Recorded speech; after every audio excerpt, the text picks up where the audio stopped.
Late lessons in life. What are the lessons usually learned too late in life? Although pag sinabi natin too late, we don't really mean wala nang pwedeng mangyari. Pero mas maganda sana kung mas maagang natutunan. Kaya naman, the younger you are, the more benefits you will get in learning these things. Number one is put God in your life as early as possible. Be as godly as possible before you get damaged or ruined. Marami pong mga tao napapalapit lang sa Diyos dahil napupuwersa, naoobliga ng kalungkutan, ng kasakitan, ng kahirapan, ng kung ano-anong mga problema at damage. Mabuti na napalapit sa Panginoon at mabuti naman at ang mga problema at hirap ay naging daan para mapag-isip-isip ang Panginoon at lapitan ng Panginoon. Pero mas maganda sana kung nauuna na tayong lumalapit bago pa dumadating mga crisis natin sa buhay. Para kahit tayo ay nire-restore ng Panginoon, kung dumaan tayo sa mga hirap at mga kung ano-anong damages, mas madali naman na mas pagandahin na lang ang buhay natin kaysa hanguin pa tayo sa napakarami nating kinasadlakan at ayusin sa napakaraming gusot na sinalihan. Bagamat yun ay nagagawa ng Panginoon. Pero napakaganda kung mas maagang nakikilala ang Diyos. Bagamat walang huli, kahit deathbed conversion, yung talagang huling hininga na nung nakakilala sa Panginoon, salamat, maganda yun. Pero mas maaga, mas mabuti. Ecclesiastes 12, 1-2, keep your Creator in mind while you are young. In years to come, you will be burdened down with troubles and say, I don't enjoy life anymore. Someday the light of the sun and the moon and the stars will all seem dim to you. Rain clouds will remain over your head. Sinasabi dito ng may akda, darating ang panahon, tatanda ka rin. Marami ka rin mga bagay na gustong-gusto na ngayon na hindi mo na rin magugustuhan. Mawawalan ka na rin ng gana sa maraming dati ay hilig na hilig mo. Sabi, bago pa man dumating yun, alalahanin mo na ang Diyos. Habang bata ka pa lang, bago dumating yung mga panghihinawa mo at pagkapagod, bago ka maubusan ng lakas, kilalanin mo na ang Panginoon para may lakas ka pang natitira para sa Kanya. Meron ka pang mga panahon na lalalabi para sa paglingkuran at kilalanin at makisalamuha at makipagmabot yan sa ibang mga anak din ng Diyos. Sabi, agahan yan. Kaya tayo mga kapatid, meron tayong napakahalagang misyon ng mga bata sa ating pamilya. Maring anak mo, apo, pamangkin, kung ano man, habang maaga dalhin sa Panginoon, isama sa church, enroll sa Sunday school, isama sa mga youth camp, mga daily vacation Bible schools, para maaga ang paglapit nila sa Panginoon. Sabi, train up a child in the way he should go, and when he is old, he will not depart from it. Mas madaling magturo kesa sa mag-repair kung may damage na. Well, God can restore broken lives. It is infinitely easier just to improve on what is already good. Pangalawa po na lesson na dapat hanggang maaga matutunan, accept and make peace with yourself as early as possible. Meron tayong mga katangian, meron tayong lakas at may kahinaan. Meron tayong mga bagay na talagang kaibig-ibig tungkol sa ating sarili at meron namang sana mas kaibig-ibig pa. Pero mas maaga natin na baguhin yung pwedeng baguhin at tanggapin ng buong puso yung hindi pwedeng baguhin tungkol sa atin, mas giginhawa, mas luluwag ang ating buhay. Sure, room for improvement is the biggest room in the world. Marami tayong pwedeng ibahin, baguhin, paasensohin sa ating pagkatao, pero may mga bagay na gano'n na talaga tayo. Tinatanggap tayo ng Diyos, dapat din nating tanggapin ang ating sarili. May mga karunungan na hindi mo siguro mamamaster kasi may iba ka ng master eh. Merong mga physical attributes that will never be yours because you're already possessing attributes that cannot be changed. Mas pinatanggap natin yon, mas maaga, mas matatahimik ang ating kalooban, makakapag-focus tayo sa mas mahalagang misyon ng ating buhay. Psalm 139:14, I praise you because of the wonderful way you created me. Everything you do is marvelous. Of this, I have no doubt. So pinupuri ng may akda ang Diyos dahil to sa gandang paraan ng pagkakalikha sa Kanya. But of course, we know that whoever is singing this and whoever wrote this is far from perfect. Pero sabi niya, pinupuri ko kayo sa ganda ng pagkakagawa niyo sa akin. Kailangan matuto tayo mga kapatid na kilalanin at appreciatein yung maganda at mabuti sa atin. Habang patuloy naman nating inaayos sa tulong ng Diyos yung mga dapat ayusin. Pero meron talagang dapat mo nang tanggapin. May mga bagay na genetic. Halimbawa, kung talagang predisposed ang pamilya nyo na magkaroon ng diabetes, ang laki ng chance na magkaroon mo nun, kasi magalit ka pa sa mga ninuno mo na hindi rin naman nila inimbento yun dahil minana rin nila, tanggapin mo at mabuhay ka sa paraan na pinakamaayos para hindi ka mabigyan ng maximum damage ng karamdaman na yan. May mga bagay na dapat tanggapin, mas tahimik ang ating buhay. Improve what can be improved on and accept what cannot be changed. In other words, as early as possible, be a friend to yourself. Be at peace with who you are and with what you are. Pangatlo po na dapat nating matutunan, learn what matters to you as early as possible. Ano ba ang mahalaga sa inyo? Mahalaga ba sa inyo na pagka may mga lakaran, nakakapag-swimming kayo at hindi kayo marunong lumangoy, learn it as early as possible. Para humaba ang panahon ng buhay nyo na na-enjoy nyo yan. Gusto nyo pala, pag may mga party, nagbo-ballroom dancing kayo, sumasayaw kayo, pag-aralan ninyo. Kaysa habang buhay, nakatingin na lang kayong halos mainggit-inggit doon sa mga nagpapaikot-ikot at nagpapagulong-gulong at nagpapatalon-talon, learn it if you like it.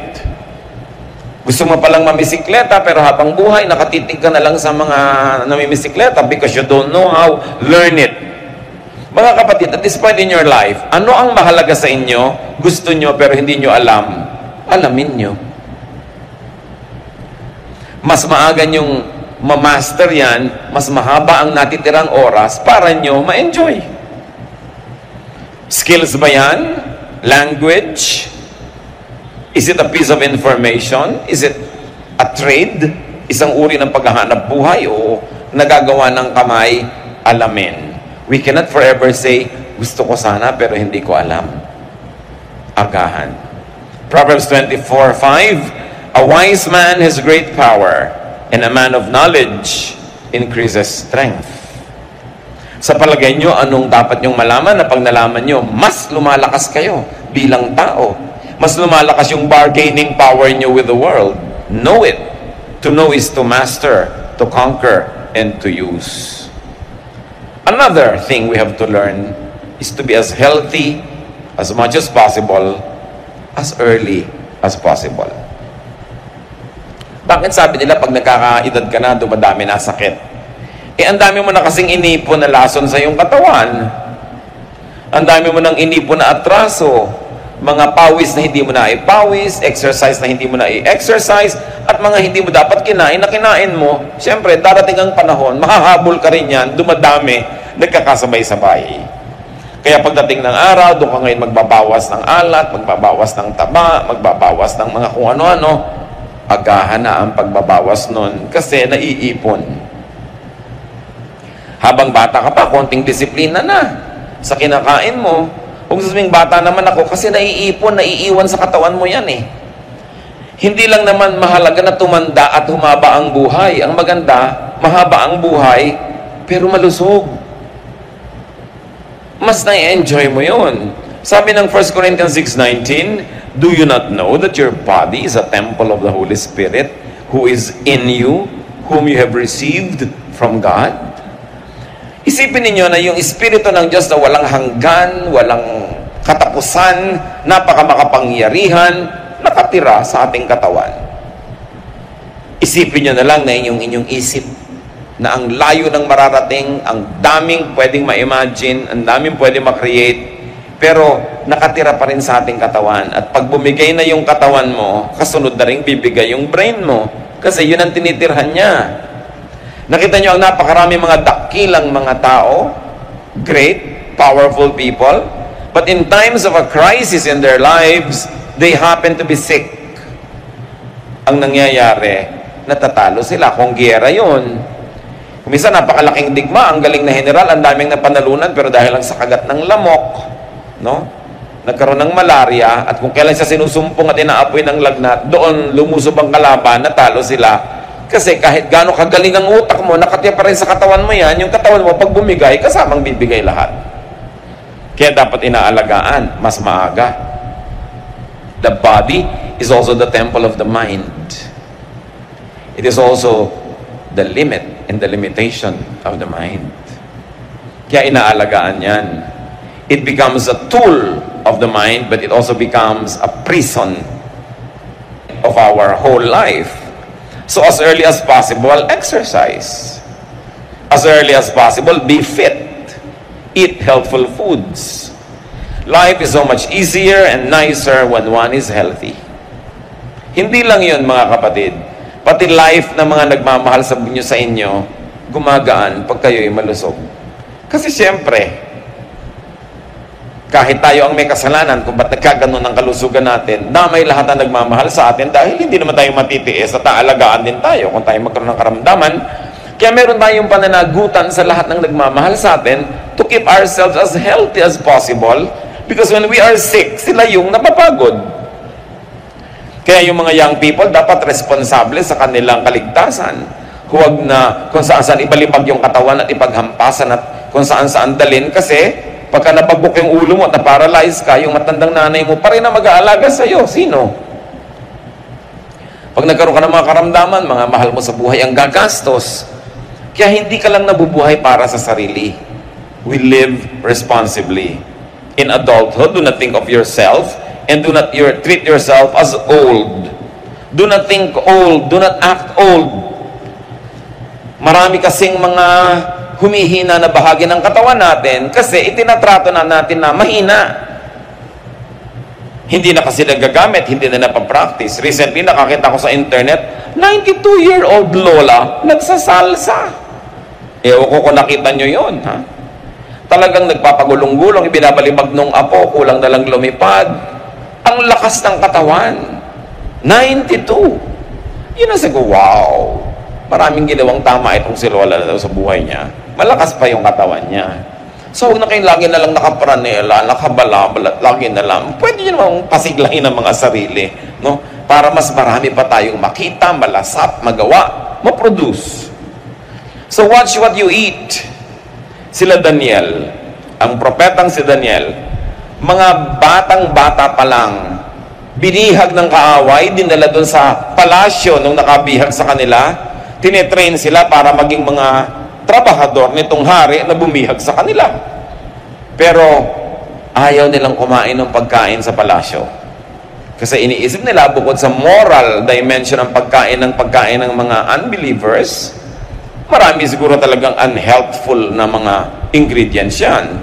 Kaya sa Daniel 1:11-15, merong prescribed diet yung mga noble men na yon, noble young men who were in the palace. Pero Daniel then said to the guard, "Please test your servants for 10 days. Give us nothing but vegetables to eat and water to drink. Then compare our appearance with that of the young men who eat the royal food, and treat your servants in accordance with what you see." So he agreed to this and tested them for 10 days. At the end of 10 days, they looked healthier and better nourished than any of the young men who ate the royal food. Hindi natin alam kung ano yung mga excess siguro na mga fats, mga alcohol at kung ano-ano sa royal food. Pero ayaw kainin nila Daniel.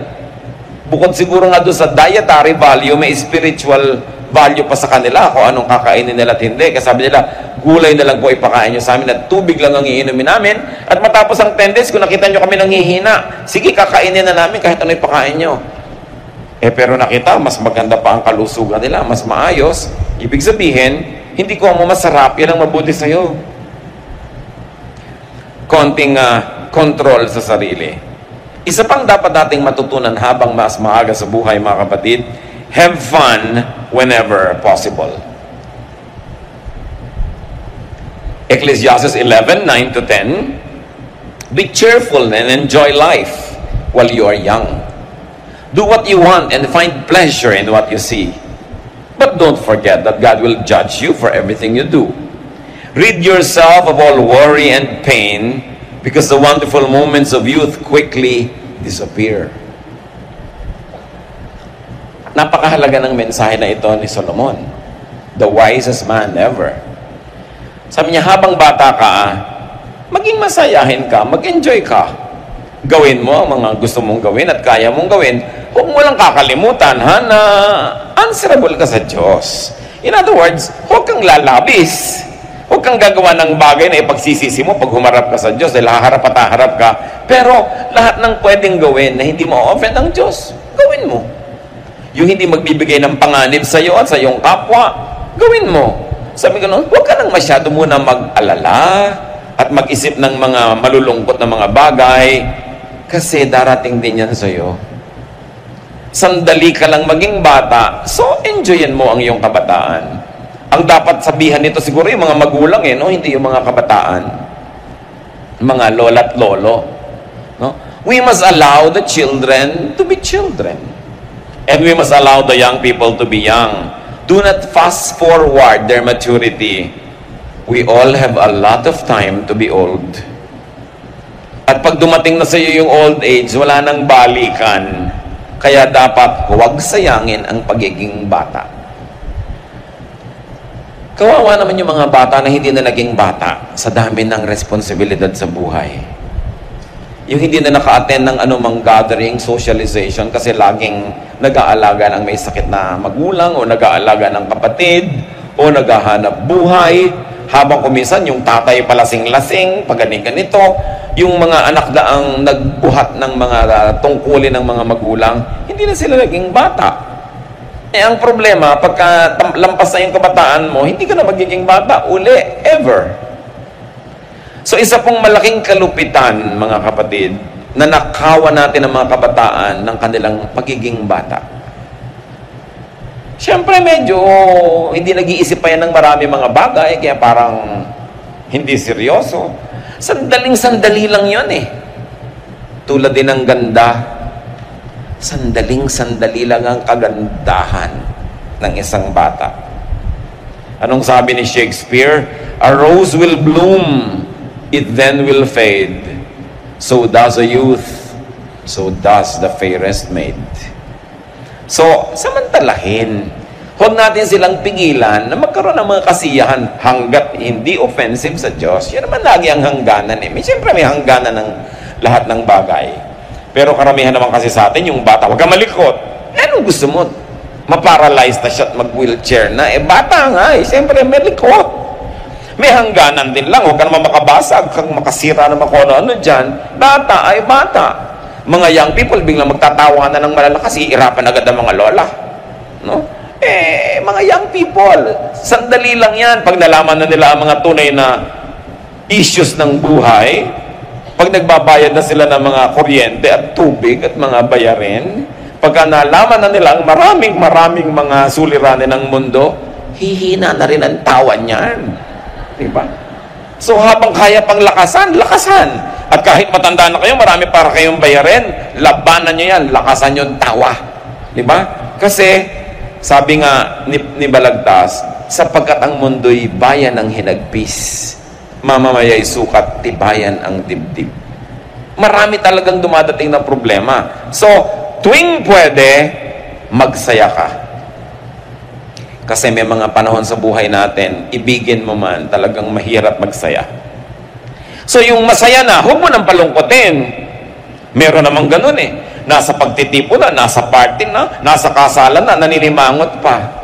Huwag kang manimangot at malungkot kasi may mga kamag-anak ka, mahal sa buhay na siguradong mamamatay. Alam nga namang hindi mamatay, namamatay tayo. Doon mo na i-reserve ang lungkot mo. Siguradong maraming panahon. Pero pag ang panahon ay kasiyahan, tanggalin mo lahat ng lungkot mo, imagination mo, kung ano, magsaya ka.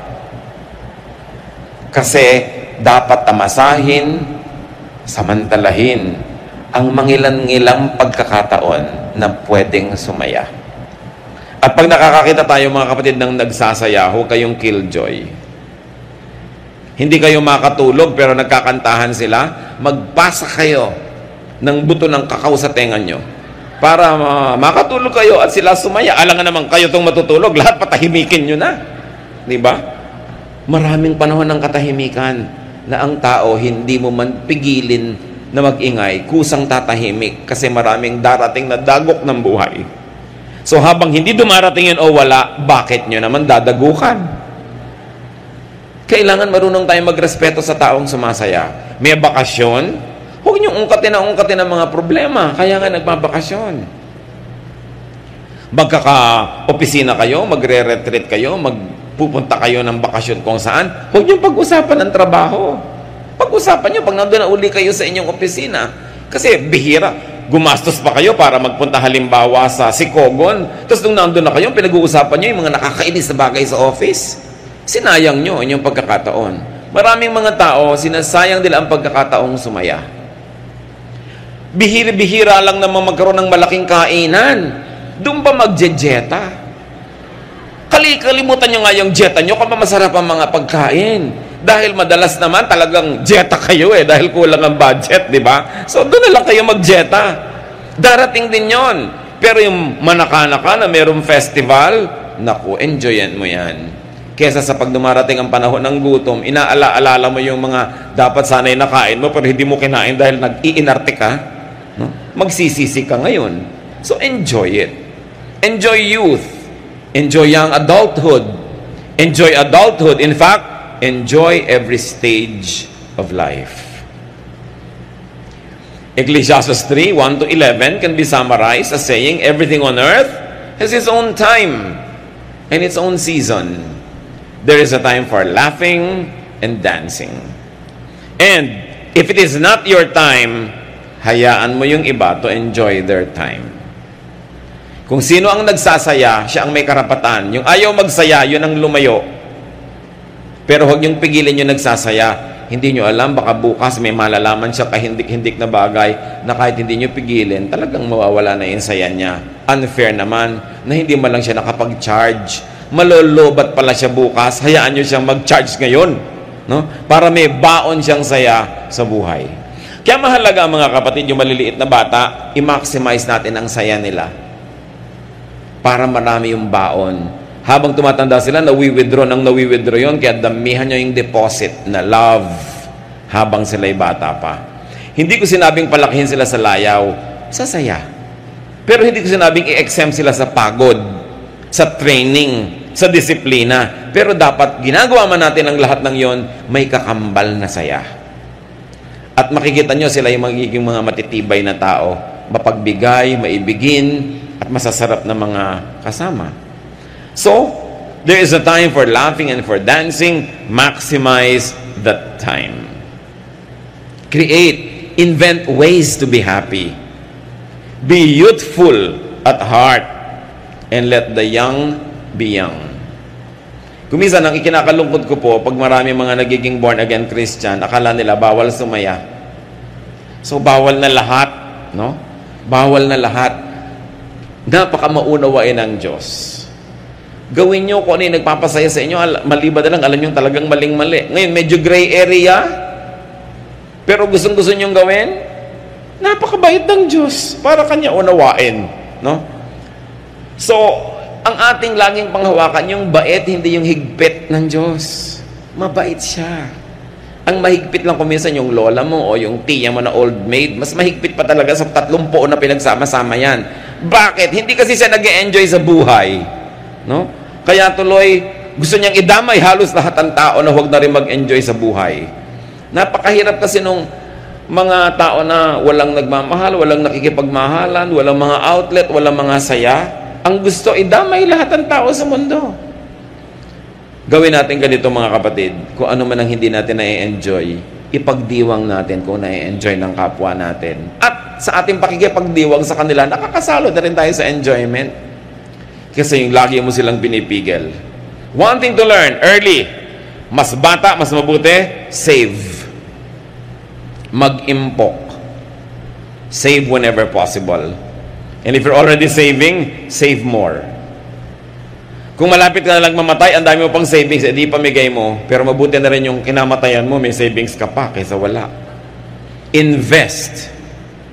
Ecclesiastes 10:19, sabi ni Solomon, pinakamarunong na tao sa balat ng lupa, money is the answer for everything. Sa inyo, ha? Ganun ba yun? Tatandaan niyo mga kapatid, it is the love for money that is condemned in Scripture, not money. Yung pag sobra mong minahal, kinalimutan mo ng Diyos, kinalimutan mo ng kapwa, yun ang sumasama. Pero yung pera mismo, gusto ng Diyos, marami tayong ganyan. Kaya nakita mo ang Panginoong Jesus, pinagalitan niya yung binigyan ng mga talent, hindi ininvest, hindi nagtubo, binawi pa. Gusto ng Diyos, marami kang pera. Proverbs 6:6-8, go to the ant, you sluggard. Consider its ways and be wise. It is no commander, no overseer or ruler, yet it stores provisions in the summer and gathers its food at harvest. Sabi niya, ikaw tamad, tingnan mo yung langgam. Pag tag-araw, pag tag-ani, pagod na pagod. Nagbubuhat ng kung ano-anong madidilihensya niya sa buhay. Kuminsan, 20 times heavier than the body of the ant, binubuhat niya. Minsan nagtataka ka sa sahig, may naglalakad na bigas. No? Nung tignan mo, may munting langgam sa ilalim, buhat-buhat niya, naghahanap buhay siya. Ikaw naman sa dista, tiniris mo pa. Naghahanap buhay nga yung langgam eh. No? Sabi, kita nyo yan, kasi hindi laging pwedeng merong kampulutin, kasi hindi laging harvest. Kaya kung tag-ulan na, maaanod na sila ng mga tubig, hindi na pwede, sa tamang oras, nag-iimpok. Para pag dumating yung pangangailangan, merong nakatabi. Kailan tayo dapat mag-impok? Kung kailan tayo malusog, kung kailan tayo bata, kung kailan tayo kumikita, hindi yung ubos-ubos biyaya, bukas sa katunganga. Ang mga young people, hirap na hirap magtrabaho ng mga graveyard shift. Tapos inuubos ang pera nila sa mga kapeng nakakasikmura. Yung mga maaasim na kape. Talagang mga pagpapanggap at pagbabalat kayo, no? Para lang magmukhang sosyal. Tapos nauubos ang mga pera sa kung ano-anong gadget. Tapos mamaya, tumanda na, wala malang savings. Kailangan may isave ka. Ngayon, kung may mga kamag-anak ka na palahingi, palaasa, paladagan, no? Talagang gumagamit ng straw para sip-sipin ang dugo mo mula sa pinakamatabang ugat sa iyong leeg. Di ba? Lalo ka dapat mag-save. Huwag mo ibibigay lahat. Do not give everything. Give proportionately. Magtira sa sarili.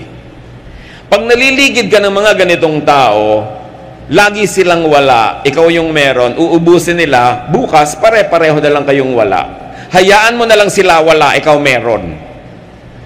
Para pag may emergency sila, kahit paano, pwede mo rin tulungan, kaysa ipinamigay mo ng lahat. Lalo mga magulang. Alam niyo naman ang mga Pilipinong magulang, ibibigay ang lahat sa anak. Kung umaasa kayo na lahat ng anak ay itatagod kayo sa pagtanda, paano kung hindi mangyari? Paano kung nakapag-asawa yan ng ubod ng sama ng ugali? At nakulam yung anak nyo at nailayo talaga sa inyo. O anong gagawin nyo ngayon? Binigay nyo lahat. Magsisimang kayo, 80 anyos na kayo, 70. Lampas na yung climax ng pagkita nyo. Anong gagawin nyo? Magsisisi na lang kayo hanggang humina kayo ng humina, maubos ang maubos. Don't give everything. I'm telling you, give, but give proportionately. May itinatabi ka. Ang God is God of proportion. Ang Diyos nga, 10% lang hinihingi. Diba? So, ibig sabihin, may tinitira ka sa sarili mo, sa ganito, sa ganon. Dapat ganon. Kung kayo'y kumikita-kita, medyo katanghali ang tapat ng inyong buhay, walang ginawa ang mga kamag-anak nyo kundi manghingi, paano kayo magkakaroon?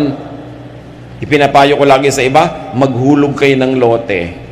Maghulog kayo ng anumang bagay na alam lahat ng kamag-anak nyong may hinuhulugan kayo, therefore hindi nila kayo dapat obligahin na lagi magbigay sa kanila dahil may hinuhulugan kayo. Tapos pagdating ng panahon, di ibenta nyo, parang savings, parang forced savings. Kasi kung laging cash ang pera mo, papapakin talaga ng mga tao yan. Wala kang maiipon, no? So magtira sa sarili. At habang maaga, lalo't kung naniniwala kayo, get a good health insurance coverage.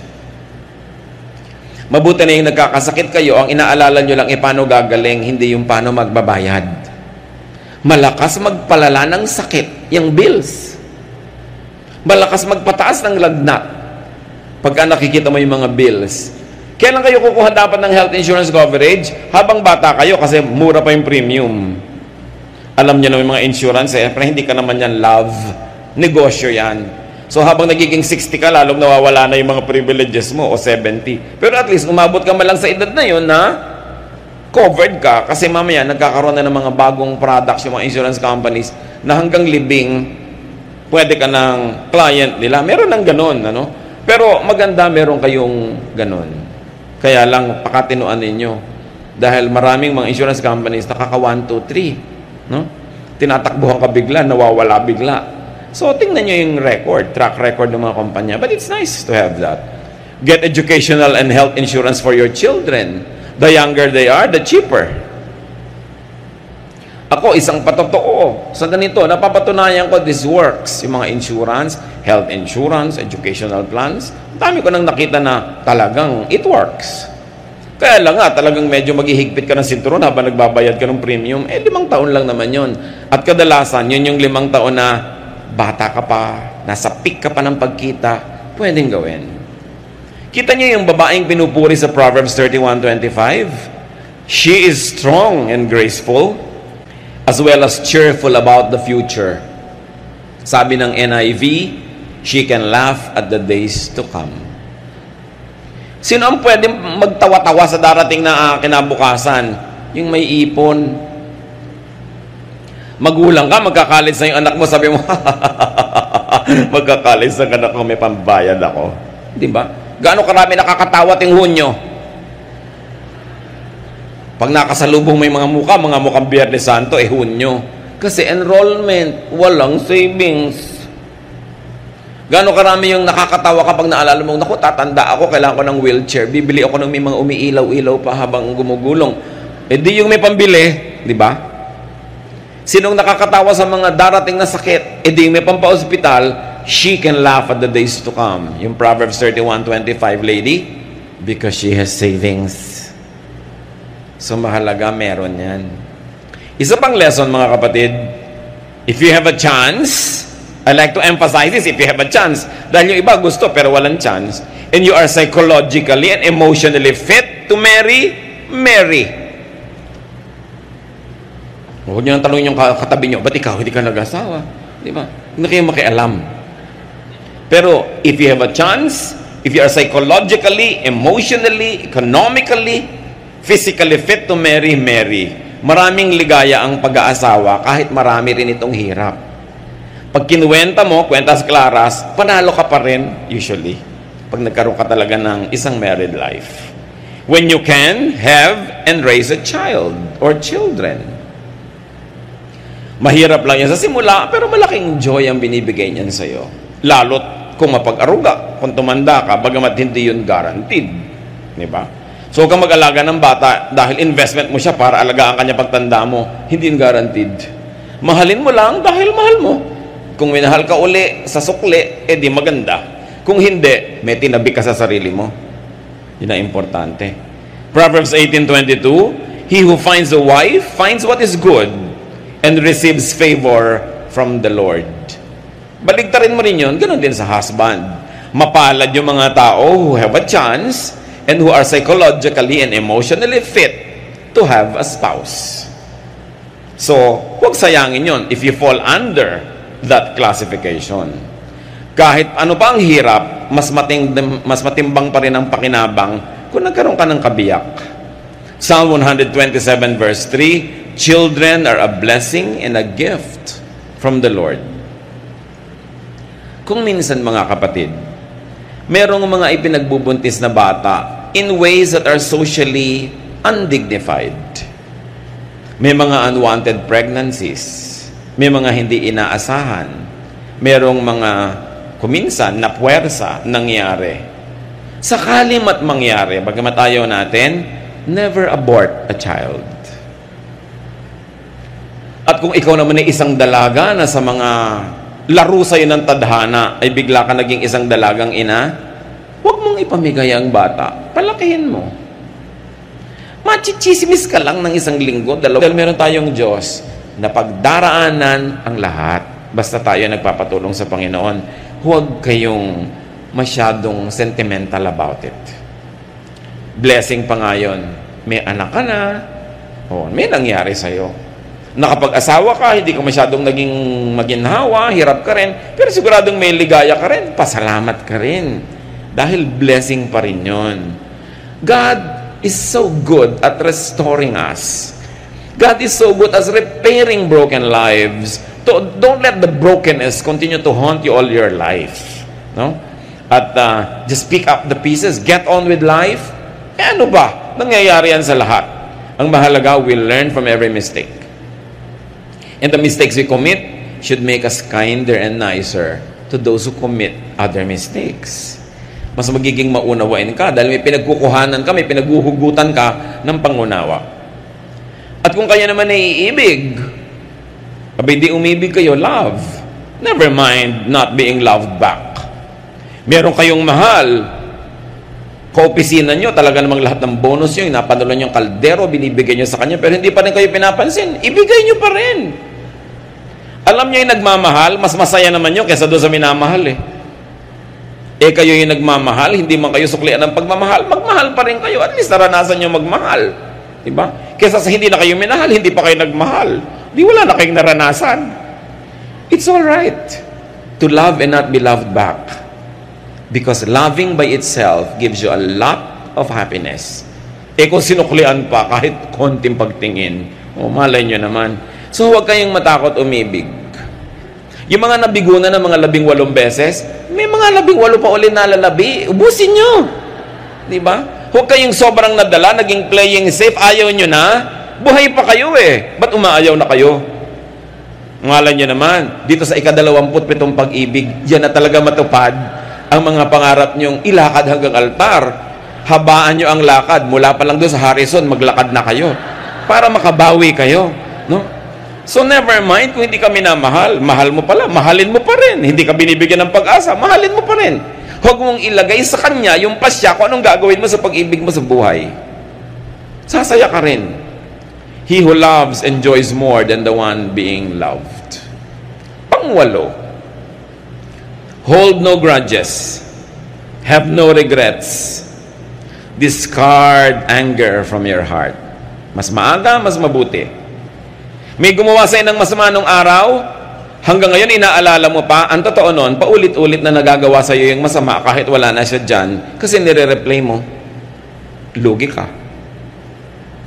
Kung meron kayong dapat patawarin, huwag na yung pag naghihingalo na siya o naghihingalo kayo, tsaka pa kayo nagpapatawaran, patawarin nyo na agad. Makakalaya siya, makakalaya kayo, mas luluwag ang buhay. Huwag kayong magtanim ng sama ng loob. Yung puso nyo, dapat tinatayaman ng pag-ibig, hindi ng sama ng loob, hindi ng galit, hindi ng mga hinanakit, himutok, hindi ng mga pains and sorrows. Minsan na kayong nasaktan, tama na. Ilibing nyo na forever, magpatawad na kayo para hindi maulit. Kasi habang sinasariwa nyo, bumabalik yung galit, bumabalik yung sakit, sinong lugi? Edi kayo.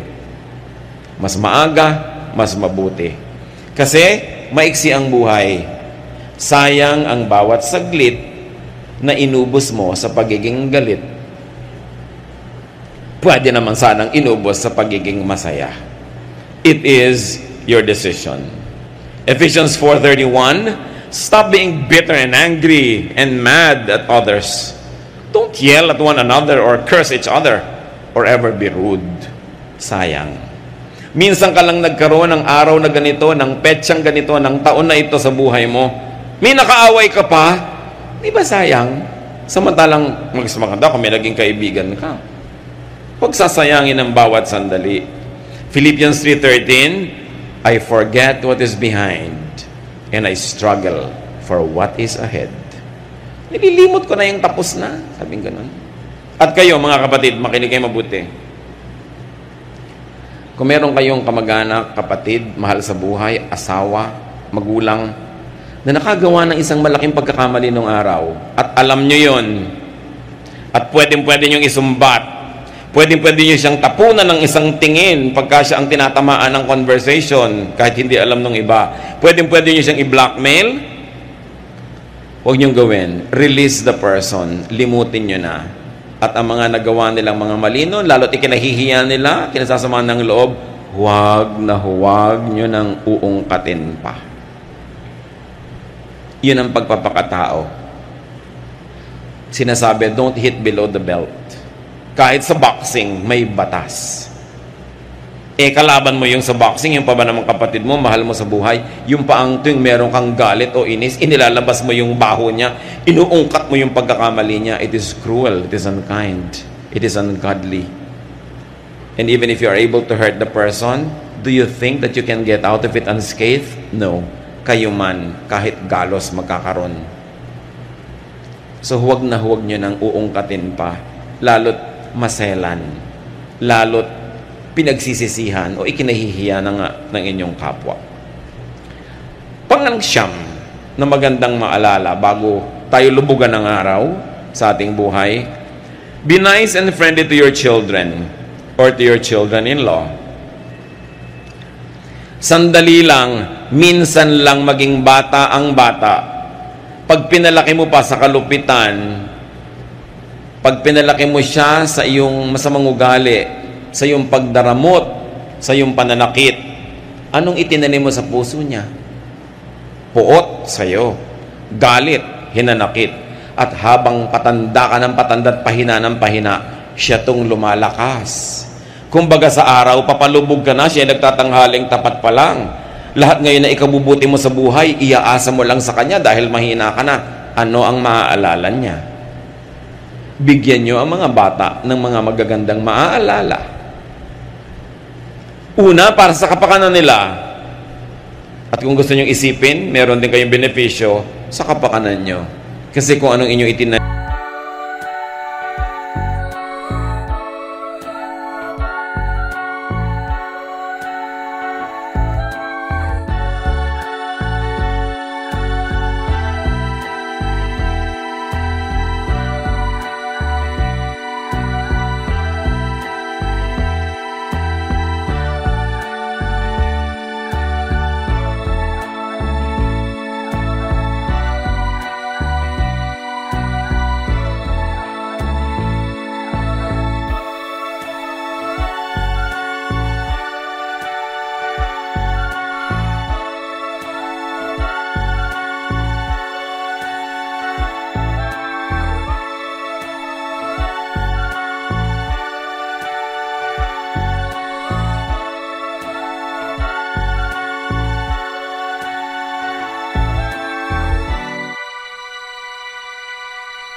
hindi maganda, anong ina-expect nyong aanihin?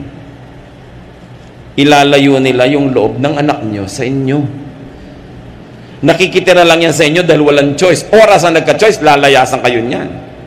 Magpapakalayo-layo. Hindi ibibigay sa yung number ng cellphone nila. Tetelegrama ka lang, no? Sa RCPI. Can you imagine? Ang tagal nun. So be nice. Magtanim ng mabuti, lalo sa manugang kasi hindi mo dugo.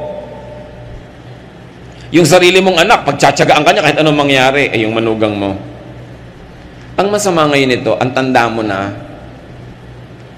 ayaw mo man, kailangan mong maalagaan ka, at yung laga manugang na mag-aalaga sa'yo, paano ka ngayon? Nice mo ngayon kasi wala kang choice. Samantala kung nung may choice ka, naging nice ka, di ba mas masarap? Mas maganda. Ang matatalinong biyanan, nakikisama sa manugang. Dahil part na yun ng pamilya nyo. At bihirang ina ang nanalo sa manugang. That's the truth. Pag nahumaling na yung inyong anak sa kanyang asawa, lalo't amoy sabon, bagong paligo, anong nanay-nanay? Diba malilimutan ka? So mabuti pa lumagay ka sa lugar kung hindi mo man gusto yung manugang mo dahil lang matalino ka. Kasi yun ang magandang gawin. Ngayon, di gustuhin mo na. Total gusto ng anak mo. Mag-e-enjoy ka pa kaysa mainis. Wala ka na mga magagawa. Nandyan talaga yan. May okasyon. Kasi manugang mo yan. Maraming mga mabiyenan, hindi sila marunong. Nakikipagyera sa manugang. Anong mapapalaan nyo? Sa palagay nyo ba magwawagi kayo? Wala. Stress lang. Be wise. Kung inaalagaan nyo ba naman ang mga anak nyo na, sa inyong kalakasan, edi mas masarap ang pagtingin nila sa inyong pagtanda. Ephesians 6:4, parents, don't be hard on your children. Raise them properly. Teach them and instruct them about the Lord. Of course, the presumption is you are godly yourself to be able to teach children about the Lord. Kita niyo itong magbiyanan na si Ruth at Naomi? Ang sweet. Itong si Naomi, may 2 anak na lalaki, namuhay sila sa isang foreign land, tagaroon yung napangasawa ng kanyang mga anak na lalaki.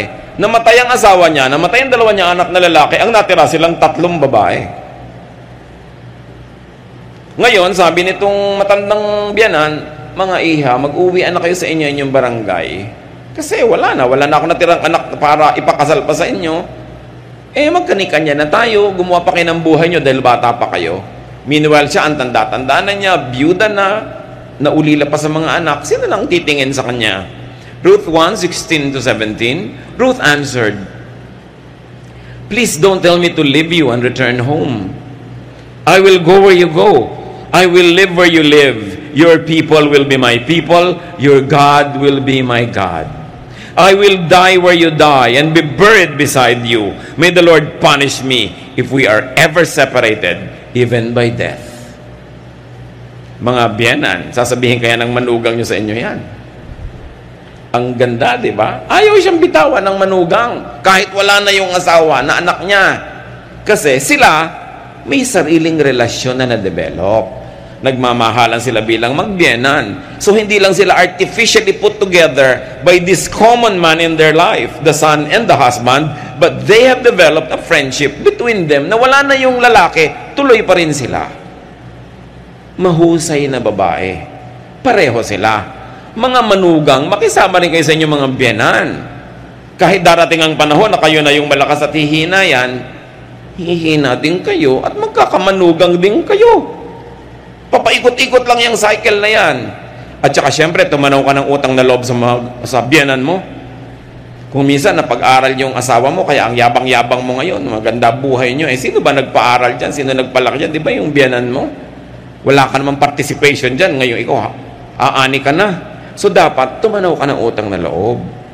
At sino pa ba naman ang dapat mag-adjust? Hindi yung bata, natural. Kung may konting mga bisyo yung biyanan mo, may mga ugali, ikaw na mag-adjust. Ikaw naman itong bata Lumagay ka rin sa lugar. Pareho kayong lalagay sa lugar, sasaya kayo. At hindi nyo hahatiin ang puso ng isang lalaki na common to the two of you.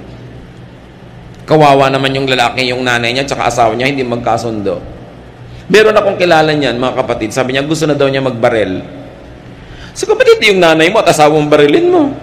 Sila pa nag-aaway, ba't ikaw magbabaril? Siyempre, biro ko lang naman yon.